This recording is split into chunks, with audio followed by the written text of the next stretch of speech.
We just saw opening night of Attila by Verdi at the Metropolitan Opera.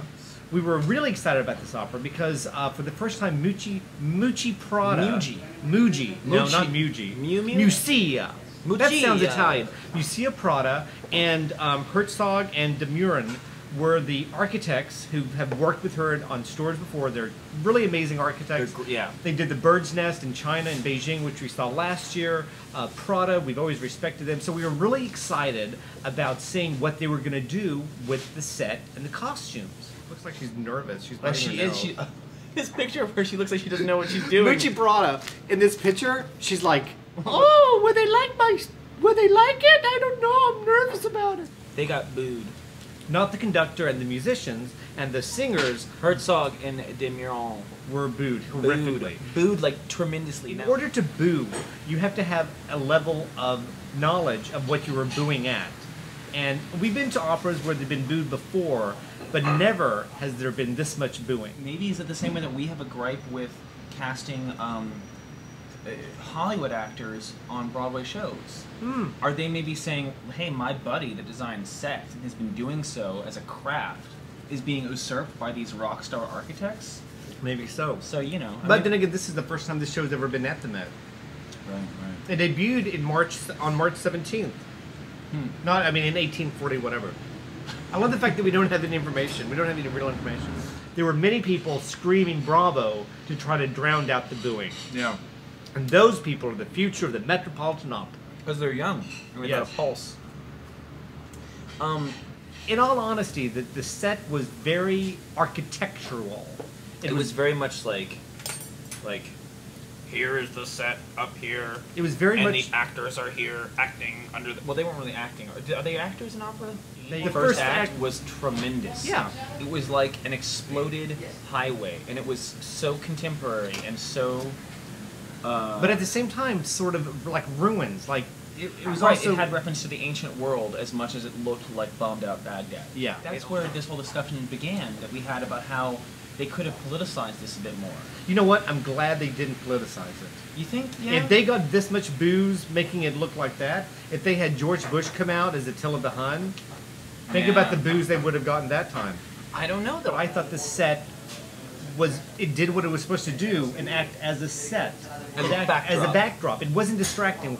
A lot of contemporary opera, there's a lot of video cockamamie magic. Remember like Macbeth, and they had those floating spirits in the sky, the big crystal ball? Oh, that was horrendous. That should have been booed. I know. That was like Cirque du Soleil. Yes, I'm telling you, it was all about the music, it was all about the melody, it was all about their performance, and it was all about the conductor. Because the sets are so massive, is that they bring the curtain down and then they have to switch the set out.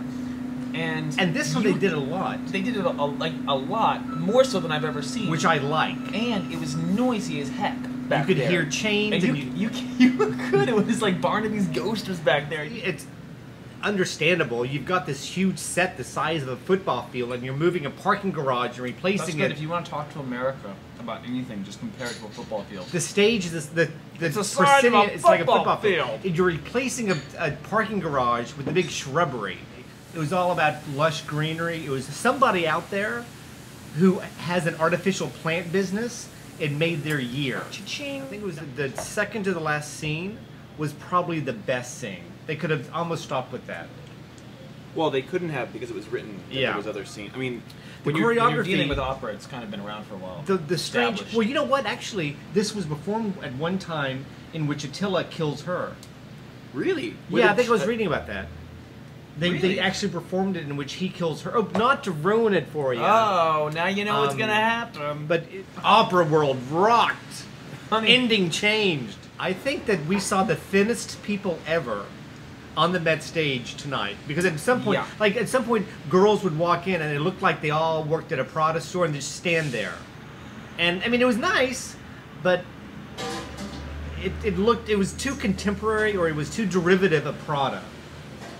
And then the second type of costumes were the classic opera, fanciful costumes with lights, which were vaguely deconstructed, or that was light. It was like Starlight Express. There was but it wasn't Starlight Express. It was like Starlight Local. It was some because it was not enough. It didn't go far enough. It wasn't stupid and crazy enough. Yeah. Speaking of Attila, currently at the Metropolitan Museum of what? speaking on Attila, currently at the Metropolitan Opera at Lincoln Center. This is Andrew. Andrew. Dinner Theater. Are we going to do thumbs up? Yeah. I'm giving 2 thumbs up. And I give it 2 very drowsy thumbs up.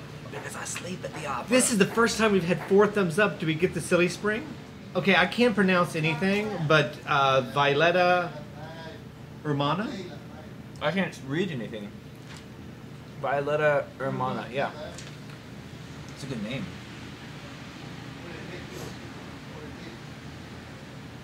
Remember Raman Vargas? We've seen him in every show he's ever been in. Okay, he was Andrew, great in this. Ramon Vargas. Ramon Vargas. Ramen Vargas? Shut up. You give it like a Japanese reading. No, seriously, we've seen him in Romeo and Juliet. We've seen him in everything, and he's always, we've sort of been lukewarm, but this time I think he soared.